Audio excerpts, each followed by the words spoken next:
Hello everyone, I'm Darcy Bono, and in this video I'm going to show you how to paint Hivefleet Jabberwocky. It's just a homebrew Tyranid color scheme that I thought could be fun. It's based on a very iconic predatory alien species, so that should probably give away where I got the idea. Anyway, so along the way we are going to cover some very easy, universally useful techniques you can use on virtually any Tyranid color scheme. So that being said, let's get started. I'm going to be working in mostly more natural tones, but however, I still want them to be quite vibrant. So I prime my miniature white, as I will be using mostly contrast paints. I use white scar spray for this, though any white primer of your choosing will work. First, I painted the carapace, the big thick shell plating, using black Templar contrast. It's just straight from the pot, no contrast medium necessary, as these are very textured surfaces. And the reason we're doing this first is because it's much easier to correct any errors at this stage if you get black on your white surface that's next to it, as opposed to doing your light flesh tone first and then accidentally getting black on it later. At this point, if I get the black Templar anywhere that's not going to be the carapace, I can easily cover it back up once it dries using Pro-Acryl Bold Titanium White. It reverts the surface back to a very bright white, just like it was when it was primed. It usually takes about one coat because this is a very smooth, opaque paint. I use it all the time whenever I'm working with contrast paints. So just apply your black Templar and let it dry.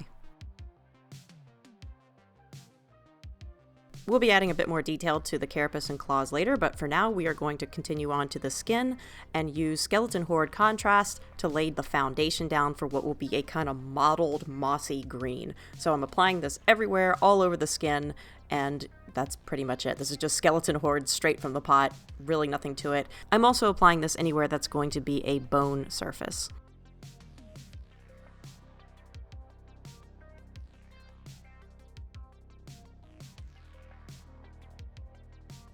At this point, I'm not 100% certain on how I want to do his face tentacles. I just know that I want it to fade into a color that's different from his skin. So here's a cool little trick you can do whenever you're going to be doing a gradient using contrast paints. So all you do is apply the contrast paint, immediately rinse your brush, dip it in just straight contrast medium, and then lightly feather out the edges of where the paint stops. The contrast medium will cause the contrast paint to diffuse and provide you with a much more natural gradient.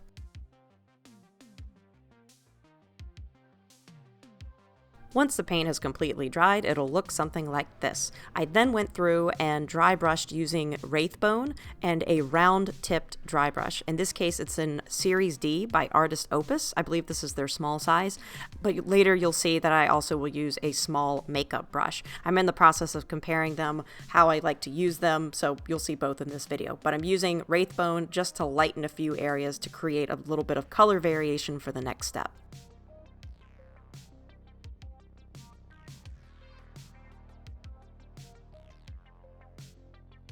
And here I'm using a $5 eyeshadow brush that I got at Target. I'm a little bit more comfortable using these for smaller surface application than I am the Series D. Those have been great for larger, smoother portions, but for now I kind of like using the eyeshadow brushes a little bit better for small areas. It could just be I'm used to using them, but I'm still playing around with the Series D. Both are great for making gradients in your colors. Alright, now that we have our undershading all set up, we are ready to move on to the fun part. This is Gryph-Charger Gray Contrast mixed with 1 drop of Contrast Medium. It's about a 2-to-1 ratio of Gryph-Charger Gray to Contrast Medium. Next, apply that all over the skin. As you can see, the yellowish underlayer will turn this green into a more olive-colored green, whereas in the lighter portions where we applied the Wraithbone, it'll be a more bluish green. So that was the whole reason we did the Skeleton Horde contrast, highlighted by a more neutral color, because it will change the green you put over top without having to mix another green. It just gives good color modulation and very little effort.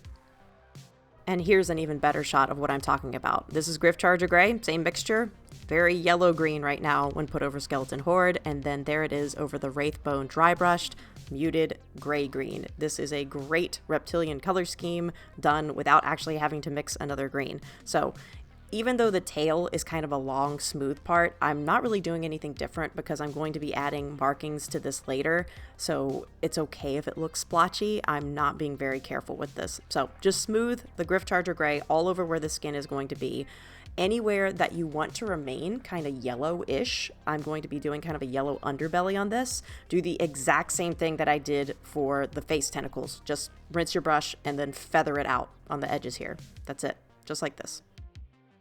And I'm just going to pause this right here to show you another cool trick you can do with your Tyranid skin. As you can see, that tail is shiny and wet. Anytime you have applied a layer of paint with contrast medium in it, it extends the drying time. But more importantly, anything that you put over top of it, immediately put over top of it, it will diffuse outwards. So this is basically just a sloppy version of wet on wet blending. So all I'm doing is taking undiluted Gryph-Charger gray. This doesn't have contrast medium. This is straight from the pot. And just dabbing it on in blotches. Those blotches, because you're putting it on a wet surface, will diffuse outwards and create kind of a natural amphibian looking skin tone.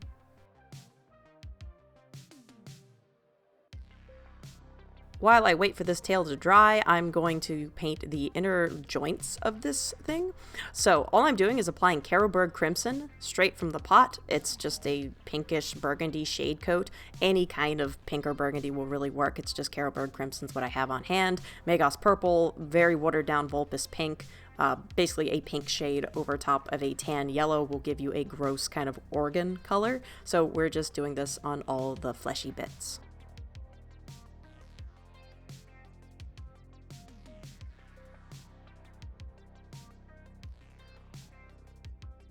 And speaking of fleshy bits, let's paint this brain here. I'm applying just straight contrast medium to the surface first, and then I'm applying Skeleton Horde contrast immediately after that, not letting it dry.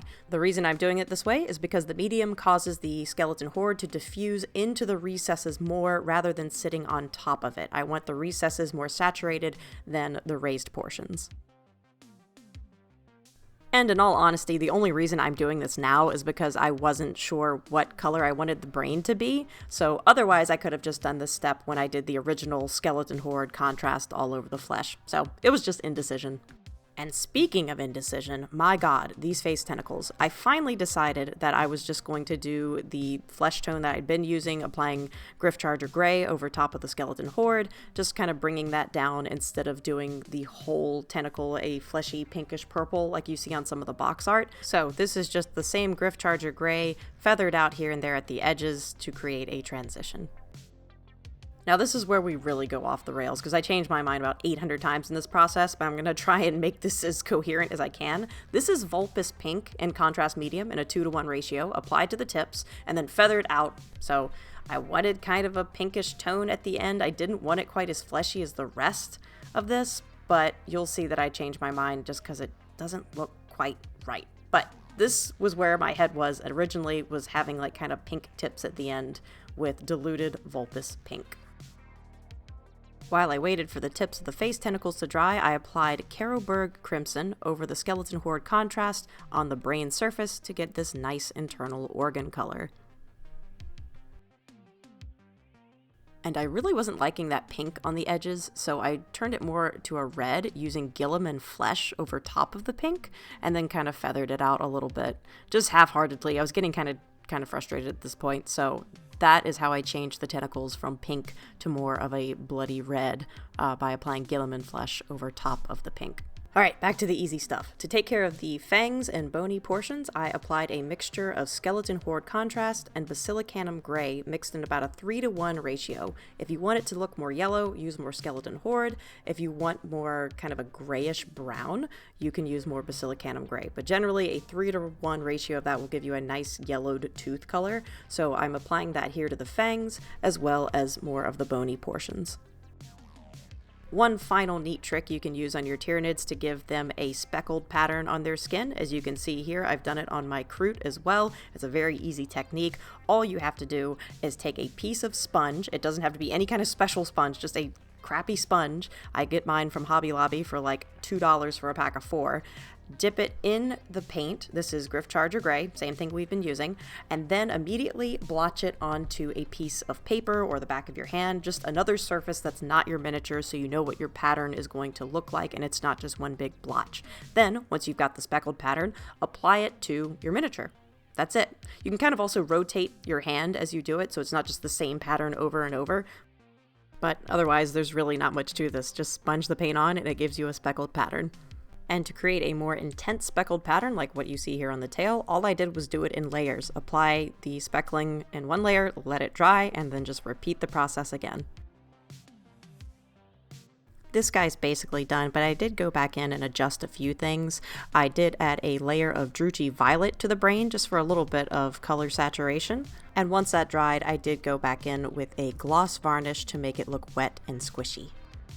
To add just a little bit more definition, I did go back in with an edge highlight of Thunderhawk Blue on the claws and the carapace.